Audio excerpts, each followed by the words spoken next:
Hello and welcome students, Gyanjyoti coaching সেন্টারের পক্ষ থেকে তোমাদের সকলকে আরো একবার স্বাগত। আলোচনা করব আজকে আমরা কারিকুলাম এভলিউশন নিয়ে, পাঠ্যক্রম মূল্যায়ন নিয়ে। এটা কিন্তু ভেরি ভেরি ইম্পর্টেন্ট রয়েছে তোমাদের এক্সামের জন্য। ক্লাস বা আলোচনার বিষয় শুরু করার আগে একটু ঝটপট বলে নিই, তোমরা যারা চাইছো আমাদের সাথে যোগাযোগ করতে, যে কোনো একটি নাম্বারে কল করো, কল করে আমাদের সাথে সরাসরি কথা বলে নাও। যাবতীয় যা কোয়ারিজ রয়েছে, ডাউটস রয়েছে, সমস্ত কিছু কিন্তু ক্লিয়ার করে নিতে পারবে। একটা ছোট্ট শর্ত রয়েছে, সোম থেকে শনিবারের মধ্যে অফিস আওয়ারে কল করে নিতে হবে, ব্যাস।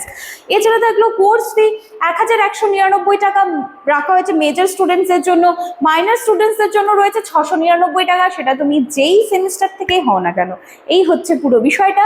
চলো অতিরিক্ত আলোচনায় না গিয়ে এবার আমি আলোচনার বিষয়ে ফিরে আসছি। কারিকুলাম এভালুয়েশন কি বলা হচ্ছে, চলো। এভালুয়েশন মানে কি? তাহলে কি বলছে? বলছে শিক্ষা ব্যবস্থা নির্ধারিত পাঠ্যক্রম কতটা কার্যকরভাবে শিক্ষার্থীদের প্রয়োজন, লক্ষ্য, সমাজের চাহিদা পূরণ করছে, সেটাকে বিচার বা সেটাকে মূল্যায়ন করার প্রক্রিয়াকে বোঝাচ্ছে। তাহলে ব্যাপারটা কি হলো? শিক্ষা ব্যবস্থায় নির্ধারণ করা হলো একটা কারিকুলাম, নির্ধারণ করা হলো একটা পাঠ্যক্রম। এবার এই পাঠ্যক্রমটা কতটা এফেক্টিভ একটা স্টুডেন্টের বা স্টুডেন্টসদের প্রয়োজন, লক্ষ্য, সমাজের চাহিদা এগুলো পূরণের ক্ষেত্রে, সেটাকেই বিচার বা মূল্যায়ন করা হয়, সেটাকেই বলা হয় কারিকুলাম এভালুয়েশন। একদম সিম্পল, এইভাবে মনে রাখো। এবার কি এর মাধ্যমে আমরা কি জানতে পারি? যে সেই পাঠ্যক্রমের উদ্দেশ্য, বিষয়বস্তু, শিক্ষাদান পদ্ধতি, মূল্যায়ন পদ্ধতি কতটা সফলভাবে বাস্তবায়িত হচ্ছে, সমস্ত কিছু বোঝা যাবে। আর যদি আমি এভাবে বলি যে কারিকুলাম এভালুয়েশন, তাহলে কি পাঠ্যক্রমের কোয়ালিটিটাকে দেখে, সেটা কতটা এফেক্টিভ, সেই যে পাঠ্যক্রমটা তৈরি করা হলো সেটা কতটা কাজে লাগছে, সেটা কি লক্ষ্য উদ্দেশ্যগুলোকে পূরণ করতে পারছে, ব্যাস এইটুকুই দেখা হয়। এরপরে বলা হচ্ছে কারিকুলাম এভালুয়েশনের প্রধান উদ্দেশ্য হলো পাঠ্যক্রমের শক্তি ও দুর্বলতা চিহ্নিত করা এবং প্রয়োজন অনুযায়ী, যদি প্রয়োজন হয় তাহলে সেই পাঠ্যক্রমকে সংশোধন করতে হবে, সেখানে আরেকটু উন্নতি করতে হবে এবং এর মাধ্যমে শিক্ষা ব্যবস্থার মানও কিন্তু উন্নত করা সম্ভব হয়।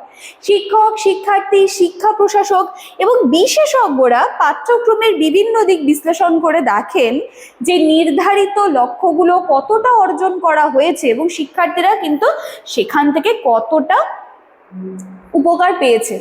এবার দেখে আসি, কারিকুলাম এভালুয়েশন সাধারণত বিভিন্ন বিষয় নিয়ে বিচার বিবেচনা করে, যেমন পাঠ্যক্রমের উদ্দেশ্য, বিষয়বস্তুর প্রয়োজনীয়তা কি রয়েছে, শিক্ষা দান করার পদ্ধতি সমূহ, শিক্ষা সামগ্রী, মূল্যায়ন পদ্ধতি।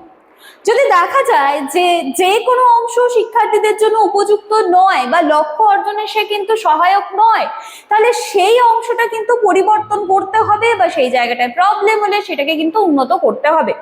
একটা ছোট্ট উদাহরণ দিয়ে দেওয়া রয়েছে, চলো দেখে নিচ্ছি।